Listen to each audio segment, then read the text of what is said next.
आगे बढ़ते हैं। बात अब जरा जम्मू कश्मीर प्रशासन के उस फैसले की जिसका विरोध 24 घंटों के अंदर ही शुरू हो गया है। जबरदस्त मुखालफत हो रही है। कल जो कि एडमिनिस्ट्रेटिव काउंसिल की तरफ से जो फैसला लिया गया, पिछले दिनों मीटिंग हुई और इसकी अध्यक्षता उपराज्यपाल मनोज सिन्हा की तरफ से की गई थी, लेकिन जब फैसला लिया गया कि डिपार्टमेंटल स्टोर्स पर भी बियर मिलेगी, प्रशासन के फैसले के खिलाफ प्रदर्शन शुरू हो गए हैं। Shiv Sena, Bajrang Dal, Congress, PDP, national conference और बाकी कई ऑर्गेनाइजेशंस या पार्टियां वो सामने आ रही हैं। तस्वीरों के माध्यम से अब आपको दिखाएंगे कि किस तरीके से अलग अलग जगहों पर आज प्रदर्शन हुए और कहा गया कि पहले शराब नीति के तहत सरकार ने अपनी नाकामी छुपाने के लिए इस तरह का काम किया, एक्साइज पॉलिसी चेंज की, लेकिन अब ये जो है वो सिस्टम भी दोबारा शुरू कर दिया गया जहां से युवाओं को नशे की तरफ ले जाने में और आसानी मिलेगी। तस्वीरें आपके सामने जम्मू प्रांत की अलग अलग जगहों पर संभाग में आज प्रदर्शन हुआ और पर्यटन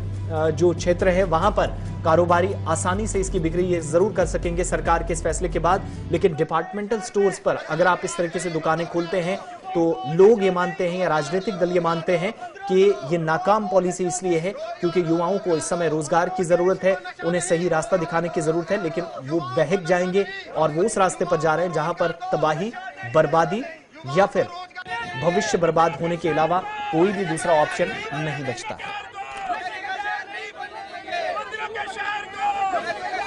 कल इन्होंने ऑर्डर निकाला कि जो भी हमारे यहाँ स्टोर्स हैं, दुकानें हैं, वहाँ खुली तरीके से शराब बेची जाएगी, जबकि खुद जिसको ये मॉडल स्टेट कहते हैं, हालांकि वो मॉडल स्टेट नहीं है। गुजरात, वहाँ शराब पे पाबंदी है, बिहार में शराब पे पाबंदी है, मगर यहाँ जो हमारे लोगों के जो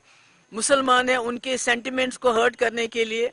इन्होंने यहाँ ये दूसरा एक कानून निकाला है कि अब हर दुकान पे शराब बेची जाएगी। तो कहने का मकसद ये है कि ये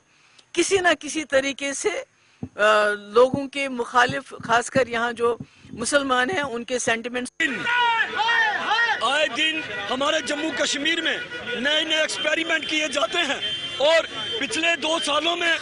केंद्र सरकार, मैं कहूँगा कि भाजपा द्वारा हमारे जम्मू कश्मीर में मंदिरों के शहर में, मंदिरों के पास व स्कूलों के पास जो शराब के ठेके खुलवाए, हमारे पढ़े लिखे नौजवानों को रोजगार तो नहीं दे पाए, लेकिन शराब के ठेके खुलवाने से उन्होंने यह जरूर एक मैसेज दिया कि नौकरी नहीं है, शराब पीजिए, ताकि इस सरकार को शराब के जरिए रेवेन्यू इकट्ठा हो। इस सरकार को लोगों के हित की कोई भी फिक्र नहीं है। लेकिन का गत दिवस जो प्रशासन, जम्मू कश्मीर प्रशासन, जो एलजी साहब की अध्यक्षता के अंदर एक बैठक हुई, उसके अंदर ये निर्णय लिया गया कि आप जम्मू कश्मीर के अंदर बड़े डिपार्टमेंटल स्टोर हैं, वहां पर बियर और नशे के जो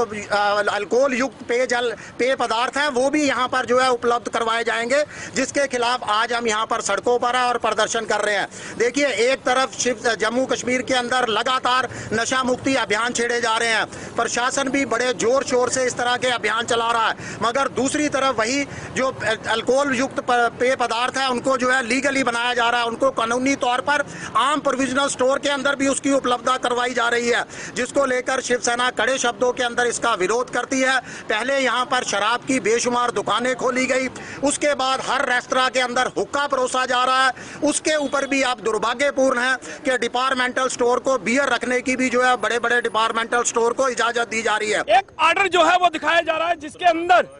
डिपार्टमेंटल स्टोरों के अंदर बियर जो रेडी टू ड्रिंक जितने भी आते हैं वो सभी उसके अंदर मिलेंगे, जिसका हम कड़ा विरोध कर रहे हैं। यह जम्मू जो है ये मंदिरों के शहर से जाना जाता है, लेकिन कुछ समय से सरकार ने इसको नशे का शहर बना दिया है। पुलिस जूझ रही है लगातार नशे को बंद करवाने के लिए, लेकिन सरकार लगातार, इससे पहले देखा जाए तो वाइन शॉप जो हैं वो इतनी ज्यादा खोल दी कि हर चौराहे पे जो है वो वाइन शॉप, इसके अंदर कहीं भी सुप्रीम कोर्ट की गाइडलाइन को जो है वो फॉलो नहीं किया गया। चलिए, कल फैसला लिया एडमिनिस्ट्रेटिव काउंसिल ने और आज जाकर इसके खिलाफ प्रदर्शन शुरू हो गए। विरोध प्रदर्शन अलग अलग हिस्सों में। पीडीपी अध्यक्षा महबूबा मुफ्ती जो कुछ कह रही थी और उसके बाद बजरंग दल, शिवसेना, कांग्रेस और अन्य राजनीतिक दल या ऑर्गेनाइजेशंस इस पर कड़ा विरोध या नाराजगी